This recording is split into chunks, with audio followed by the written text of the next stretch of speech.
theoretically, peace can exist between a peaceful country and another peaceful country. Let's say, after the Second World War, apparently Germany became more peaceful. Now it can make peace with peaceful states like France, like Poland, and everybody remembers the history of Europe, okay? Since Germany decided that wars are too dangerous and too devastating for Germans especially, they decided to change the disc in their head and the system which they use and to be more peaceful. And this is the time where they can make peace with France, Belgium, and Poland, if not with other countries. Okay, this is why Europe today is a flourishing, to extent, a continent almost like the United States of America. Okay. Peace cannot exist between a peaceful country and another country which doesn't know what peace is, especially internally. In Arabic they say, فَاقِدِ الشَّيْء لَا يُعْطِيهِ, means somebody who doesn't have something cannot give it to others. Okay? Since they do not know what peace is, how can they give peace to Israel? The problem is, I would say, psychological in the Arab world.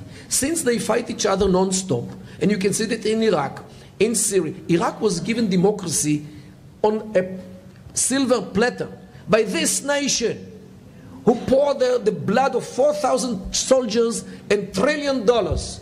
What did they do with this gift given to them by the Americans? Now they kill each other on tribal disputes and religious disputes and sectarian disputes and ethnic disputes. Whatever dispute occurs in the Middle East occurs in Iraq. Okay? So how can Iraq live in peace with others when the Iraqis, or what so-called Iraqis, have no peace between themselves? Somebody who doesn't have anything or something cannot give it to others. The same thing with the Syrians. You know, just imagine that Israel had peace with Syria and gave them the Golan Heights. Now we would have those jihadists, those Al-Qaeda activists, Jabhat al-Nusra, on the Golan, shooting at Tiberias, shooting at Rosh Pina, shooting at Kiryat Shmone, and all these Jewish kibbutzim and all these farms were under the Golan. Thank goodness that Israel didn't listen to all those prophets who prophesied that peace will come to the Middle East if you only sign a peace agreement with Assad when he's still powerful. What would be when he's not powerful? Will those Al-Qaeda activists recognize this peace? Will continue to live with peace with Israel? Forget about it. Okay? So thank goodness we don't have peace with Assad. Assad didn't have peace even for one day with his opponents inside Syria. And read Pipe's books, Understanding Syria. This is the name? Okay.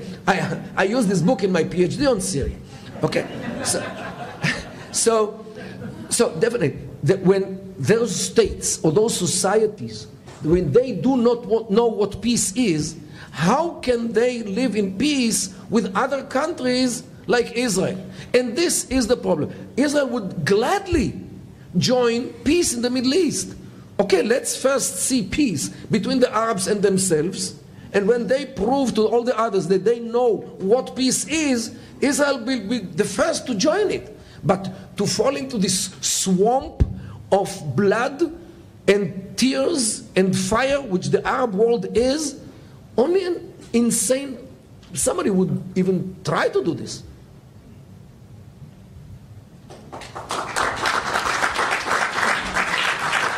Thank you. Thank you.